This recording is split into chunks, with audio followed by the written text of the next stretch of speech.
Thank you for coming and for accepting to be here with a short notice.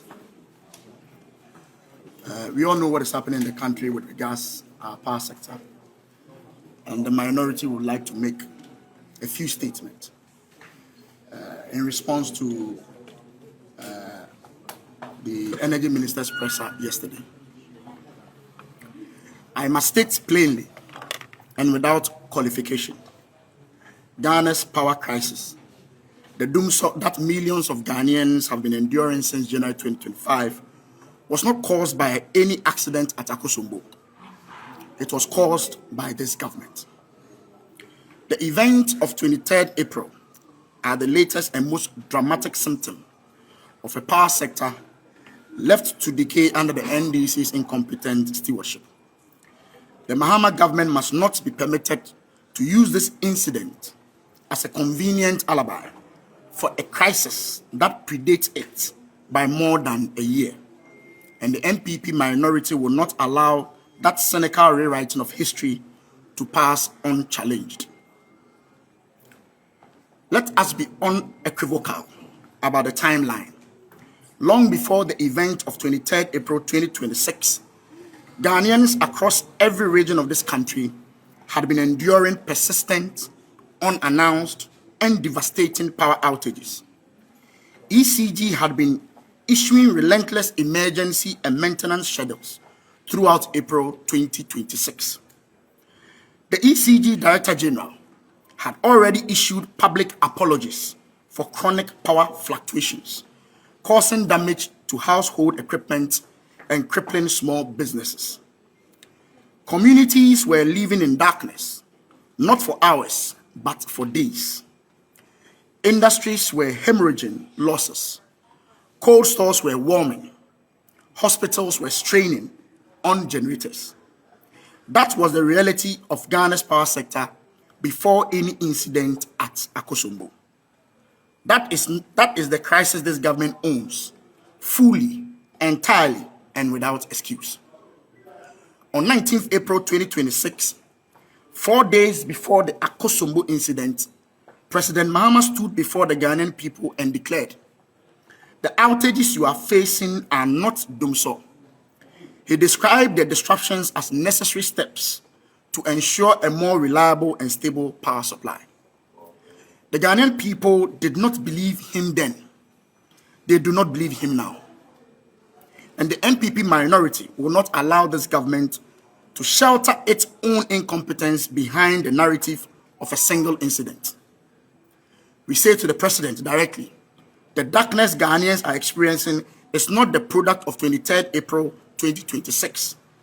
It is the product of 14 months of policy failure, institutional neglects, and the deliberate abandonment of the energy sector recovery framework that the Nana Addo Dankwa Akufo-Addo and Dr. Mahmoud Bawumia administration put in place to prevent exactly this kind of collapse.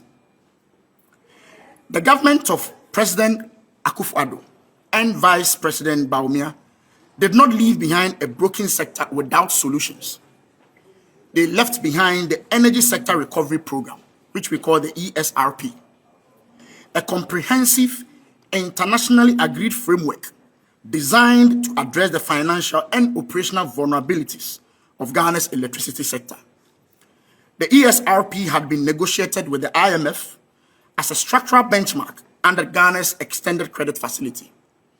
It had specific timelines, specific targets, and specific commitments. It was not a wish list. It was a working plan, agreed with international partners and designed to be implemented with urgency. The IMF had projected Ghana's energy sector financial shortfall at $2.2 billion and had explicitly identified the ESRP as the mechanism for preventing supply disruptions. The government's own finance minister has acknowledged that cumulative sector shortfalls could exceed $9 billion by 2026 without immediate reforms. Independent power producers' obligations remained outstanding. Revenue collection failures at ECG, with distribution losses exceeding 25% of electricity generated, had been documented, flagged, and handed to this government with a clear prescription for resolution. What did the Mahama government do with this inheritance? It delayed, it diluted, it rebadged the crisis as a maintenance program. It's renamed Dumsor as upgrades, and it presided month after month over the financial strangulation of the very infrastructure upon which millions of Ghanaians depend. The question every Ghanaian must ask is a simple one. If the lights were on when the NPP handed over power, and the lights are off now, who turned them off? Ghana's installed generation capacity stands at over 5,200 megawatts against a peak demand of approximately 4,300 megawatts. On paper, we have more than sufficient generation capacity to keep the lights on. The crisis has never been about how much power we can generate. It has always been financial, managerial, and infrastructural failure, one that the ESRP was designed to solve, one that the MPP government was actively addressing, and one that this NDC government has allowed to worsen through incompetence and willful neglect. Scapegoating officials. The decision to ask the GRIDCO CEO to step aside and to reshuffle ECG's Ashanti regional leadership may generate headlines. It will not generate electricity. The MPP minority puts it squarely to this government. What Ghana is witnessing is not accountability. It is the political management and embarrassment by an administration caught off guard by the consequences of its own inactions. Engineer Mark Ewuaba was appointed acting CEO of GRIDCO in 2025 by this very administration. The financial environment within which GRIDCO has been forced to operate since January 2025, one of chronic underfunding, uncleared IPP obligations, deferred maintenance, and a sector hemorrhaging cash under NDC stewardship, is not of his making. It is the making of his political principles. To hold him publicly accountable while shielding the policy architects of this disaster is not justice. It is deflection dressed up as decisive leadership. Even with the fire outbreak at Akosombo, the government has a responsibility to protect our national energy infrastructure backbone, the transmission network. However, lack of maintenance and safety protocols must be blamed on the government. We do not oppose investigation. Any inquiry into events at critical national infrastructure must be thorough and transparent. If negligence, dereliction of duty, or any other culpable conduct is found, those responsible must face the full force of the law. But investigation must precede conclusion, and the suspension of officials must not serve as a press release substitute for a genuine reckoning with the policy failures that has brought Ghana's energy sector to its knees. If any official is to face scrutiny, let that same scrutiny fall on the energy minister and on this president. For it is their ministry, their policy choices, and their disdain for the ESRP that created the conditions under which critical national infrastructure has been allowed to deteriorate. The GRIDCO CEO did not delay the ESRP. The ECG Ashanti management did not accumulate or refuse to clear the IPP payment backlog. The government did. Every outage Ghanaians suffer is not an abstraction.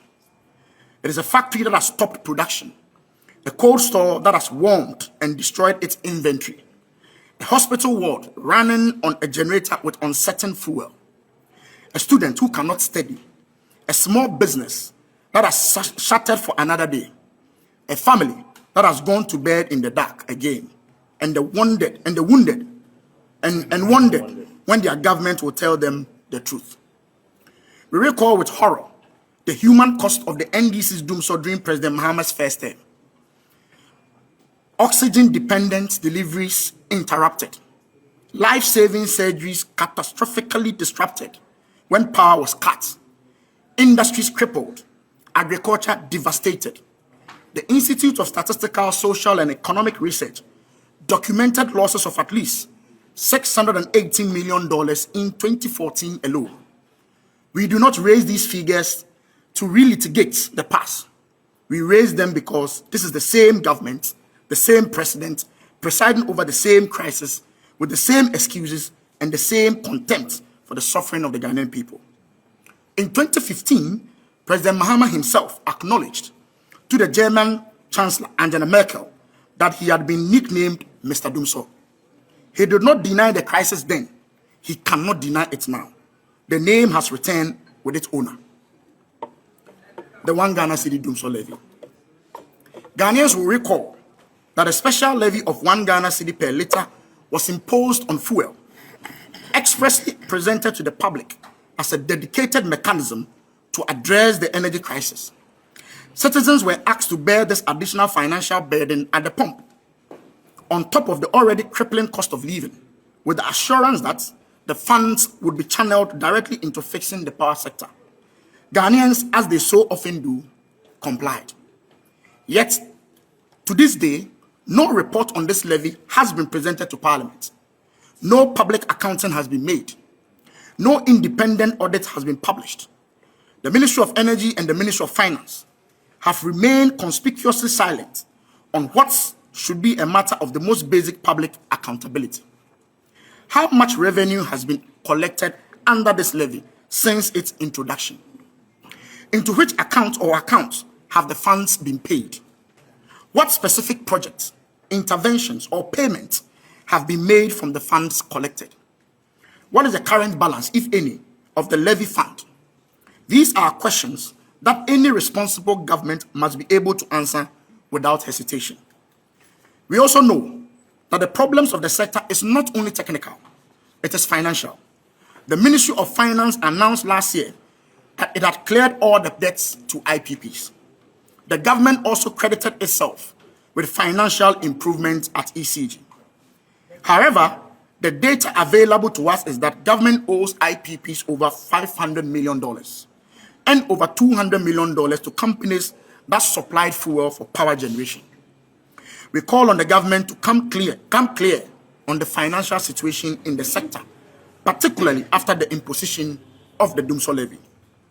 We are calling on the Minister for Energy and the Minister for Finance to, within the shortest possible time, lay before Parliament upon resumption and publish for the consumption of all Ghanaians a full, detailed,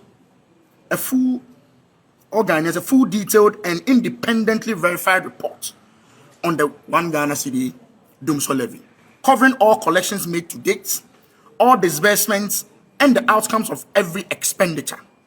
If the levy has been collected but not properly applied, Ghanaians have the right to know.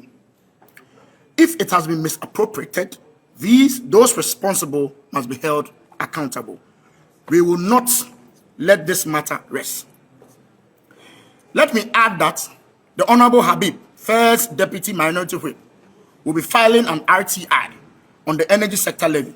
How much has been realized and what has been used for when we are still experiencing Dumsor. What the government must do immediately: stop the semantic deception. The government must immediately cease describing a nationwide power crisis as a planned maintenance program or a series of routine transformer upgrades. Ghanaians are not fooled. The lights are out because this government failed to implement the recovery plan it inherited, not because of engineering schedules. Implement the ESRP without further delay. The energy sector recovery program must be fully and faithfully implemented, with a public implementation timeline verified by independent parties. Every further week of delay deepens the financial deterioration that is producing the operational failures Ghanaians are experiencing. There is no credible alternative. Clear outstanding IPP obligations immediately. Independent power producers cannot sustain capacity under conditions of chronic payment default. The government must publish the full quantum of outstanding IPP obligations and provide a binding publicly available payment schedule with credible external verification. Commission and publish a national infrastructure safety audit. Ghanaians own this infrastructure. They are entitled to know the current maintenance and operational status of every critical node in Ghana's transmission and distribution network. If other substations, switch yards, and control facilities are in a state of despair caused by financial neglect, Parliament and the public must know. Appear before Parliament without delay. The Minister of Energy must appear before the full House and brief members on the current state of Ghana's generation and transmission capacity, the financial obligations outstanding to IPPs, the status of the ESRP, and this government's credible, costed, and time-bound plan to end Dumsor. Parliament oversight mandate is not optional. It is constitutional. Ensure due process for suspended officials. An investigation of Bidco CEO or ECG's Ashanti leadership must follow transparent due process. Findings must be evidence-based. If culpability is established, the law must take its course. If it is not, those officials must be fully and publicly exonerated. This government must not sacrifice public servants on the altar of political optics, while its own ministers escape accountability. In conclusion, ladies and gentlemen, Ghana cannot afford a government that manages crisis through spectacle. Suspending a CEO, reshuffling a regional management team, and calling a press briefing are not an energy policy. They are a choreography of an administration desperate to be seen acting while refusing to confront the true author of this catastrophe itself. The Dumsor Ghanaians are experiencing today is not the product of any single incident. It is the product of an NDC government that was handed a working recovery plan by the President Akufo-Addo and Dr. Bawumia and chose instead to govern by excuses, to manage by misdirection, and to treat a national emergency as a public relations problem to be explained away rather than an energy crisis to be urgently solved. The lights were already going out across Ghana before anything happened at Akosombo. They were going out because this government let the sector decay. They were going out because the ESRP was abandoned. They were going out because IPP obligations went uncleared. Revenue shortfalls went unaddressed. And the minister told Ghanaians the darkness was actually the light of progress. Ghanaians are not living in darkness because of what happened on 23rd April 2026. They are living in darkness because of what this incompetent government has done and catastrophically failed to do every single day since it assumed office in January 2025. The MPP minority will pursue full parliamentary scrutiny of this energy crisis through every constitutional avenue available to us. We will not allow this government to extinguish accountability as easily as it has extinguished the lights of Ghana. We will continue to be the voice of the Ghanaian people in the chamber and in the court of public opinion until this administration is held fully to account for the power crisis it has uttered, deepened, and denied. Thank you very much. Yeah.